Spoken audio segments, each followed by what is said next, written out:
KPM. Susah betul lah nak. Macam mana bunga ni? Assalamualaikum. Waalaikumsalam cikgu. Fizi. Ya cikgu. Fizi tengah buat apa? Saya tengah melakar cikgu. Melakar. Apa yang Fizi lakar ni? Saya tengah melakar bunga kat depan ni cikgu. Gambar bunga dengan dia punya pasu sekali, Fizi. Itu lah cikgu. Jadi tak? Aduh, segan lah cikgu. Bolehlah tunjuklah kat saya. Takkanlah. Boleh? Boleh cikgu. Bolehlah tunjuk kat saya.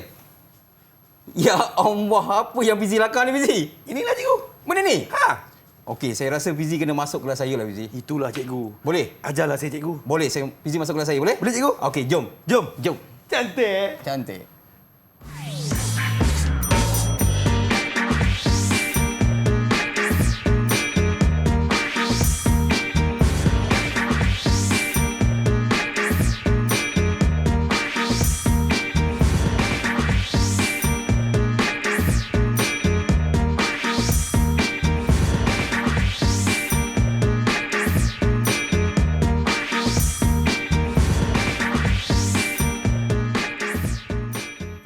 Assalamualaikum, salam sejahtera. Terima kasih kepada semua yang sedang menonton Didik TV KPM dalam menengah rendah sekarang ini bersama dengan hos anda, Abang Fizi. Macam mana? Cantik tak lukisan Fizi? Tak cantik bukan? Hari ini kita akan belajar cara-cara melakar. Okay? Kerana hari ini kita akan belajar tentang reka bentuk dan teknologi proses dalam penghasilan produk. Kita nak bersama-sama dengan Cikgu Amir daripada SMK Tinggi St. Davis, Bukit Baru, Melaka. Apa khabar Cikgu? Baik, Alhamdulillah Fizi. Sehat? Fizi sehat? Saya bertambah-tambah sihat Cikgu. Okey. Okay. Alhamdulillah semua berada dalam keadaan sejahtera. Tenang-tenang seadanya. Kita harapkan juga anda di luar sana pun dalam keadaan tenang-tenang. Kami tidak berdua dalam studio. Kita bersama-sama dengan cikgu jurubahasa kita iaitu Cikgu Aida Zainul Azizdin daripada SM Pendidikan Khas Vocational Merebuk Kedah katanya hari ini yang bersama-sama kita pada hari ini. Terima kasih Cikgu Noh daripada Kedah mai di sini. Baik Cikgu. Jauh hari datang ini nak belajar apa Cikgu? Katanya hari ini Cikgu nak ajar saya melakar Cikgu. Okey, ada beberapa perkara yang kita akan belajar selain daripada kita melakar produk. Okey, kita juga akan belajar sedikit tentang konsep dalam reka bentuk. Baik. Juga kita akan belajar prinsip dan juga elemen dalam lakaran. Dan kita akan belajar berkaitan dengan menyediakan jadual kerja. Dan yang terakhir, kita akan belajar sedikitlah berkaitan dengan penggabungan elemen dan prinsip dalam lakaran, Fizi. Macam-macam yang bakal Macam-macam kita akan belajar, cikgu, betul. ya? Betul. Lagi Cikgu, silakan. Okey. So, untuk meneruskan episod pada kali ini, okey, kita akan teruskan dengan merancang konsep elemen prinsip yang dipersetujui dalam bentuk lakaran.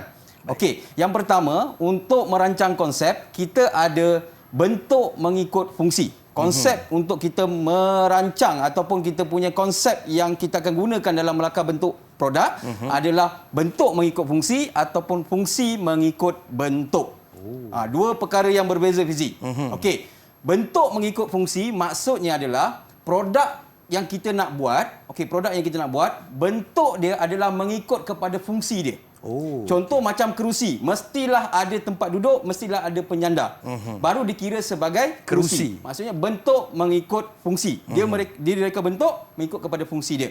Manakala fungsi mengikut bentuk, biasanya bentuk tu dah ada, cuma ditambah baik dan kemudiannya dimasukkan fungsi ke dalam bentuk tersebut.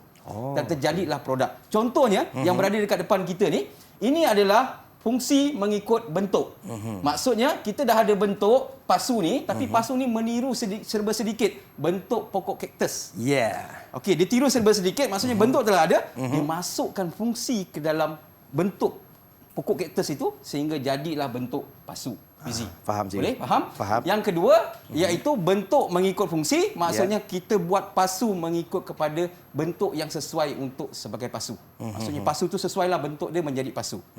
Sama macam ni dalam bentuk dia, bentuk silinder dan kemudian kita masukkan bunga dan sebagainya. Sesuai. Baik. Okay? Untuk fungsi mengikut bentuk, biasanya dia adalah bentuk yang unik. Ya Cikgu. Ini biasa kita jumpa, Fizi, betul? Biasa Cikgu. Biasa. Okey, yang ini bentuk dia lebih unik. Sangat unik Cikgu. Dia unik. Okey? Boleh. Itu Faham, adalah Cikgu. daripada sudut konsep bentuk mengikut fungsi dan fungsi mengikut bentuk, Fizi. Boleh clear dekat situ? Okey, seterusnya kita pergi kepada elemen reka bentuk. Elemen reka bentuk ni satu perkara yang penting untuk kita melakar, Fizi. Okey, elemen ini akan digunakan dalam lakaran kita. Okey? Antara elemen-elemen yang kita akan gunakan dalam lakaran kita, yang pertama kita akan gunakan elemen warna, yang kedua adalah elemen rupa, yang ketiga adalah elemen bentuk, yang keempat garisan, seterusnya tekstur, seterusnya ruang dan seterusnya saiz dan juga yang terakhir adalah elemen nilai. Okey, elemen-elemen ini digunakan untuk kita hasilkan lakaran kita supaya lakaran kita mengikut kepada kehendak pelanggan kita. Itu yang bakal kita pelajari pada hari ini. Betul, Jadi, BJ. jangan ke mana-mana, jangan tukar stesen TV. Ya. Teruskan menonton Didik TV KPM.